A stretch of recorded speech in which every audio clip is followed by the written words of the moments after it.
Notre secours est dans le nom de l'Éternel. Psaume 124, 8. Dans nos afflictions, nous pouvons mettre à l'épreuve la fidélité de Dieu, si seulement nous plaçons notre confiance en lui. Pourtant, dans notre sottise, nous comptons sur la force, la sagesse et les talents qui nous sont propres, de sorte que nous sommes vaincus. Quelles que soient nos forces, nous ne pouvons échapper à la défaite. Il est bon de savoir à l'avance que, par sa grâce et sa puissance, nous pouvons triompher de toutes nos afflictions et de toutes nos épreuves. Dans le psaume 125, David proclame que ceux qui se confient en l'Éternel seront comme la montagne de Sion.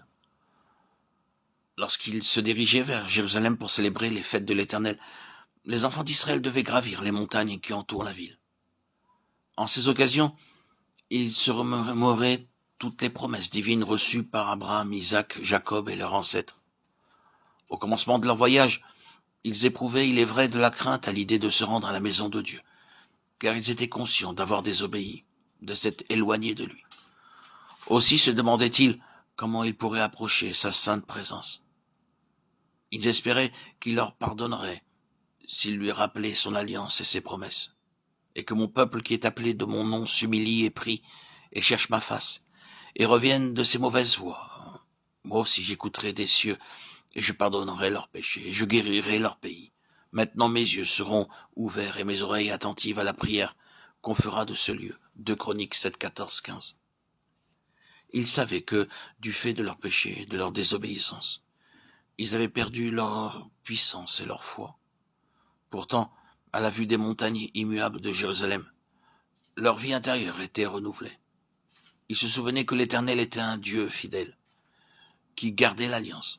Ce qu'il leur restait à faire, c'était de revenir à lui, de tout leur cœur, avec la foi toute simple que ses promesses ne pouvaient manquer de s'accomplir.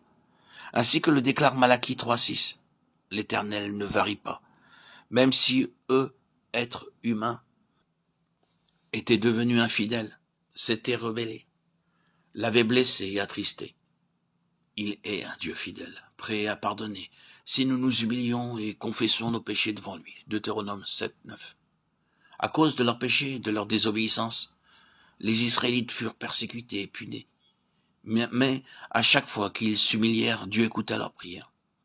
Il intervint, les aida et les bénit abondamment.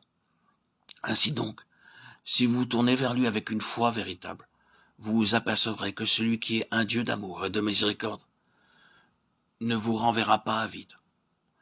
Dans 1 Jean 1,9, nous lisons « Si nous confessons nos péchés, il est fidèle et juste pour nous les pardonner et nous purifier de toute iniquité. » Il est possible que vous l'ayez beaucoup attristé, mais si vous revenez avec une réelle repentance, si vous confessez vos péchés et croyez de tout votre cœur que le Seigneur Jésus-Christ s'est chargé de la condamnation et du châtiment que vous avez encouru pour toutes vos transgressions et même pour vos pensées, qu'il a versé son sang précieux pour vous purifier et vous garder absolument indemne de toute souillure, alors, à l'instant même où vous croyez, vous êtes pardonné.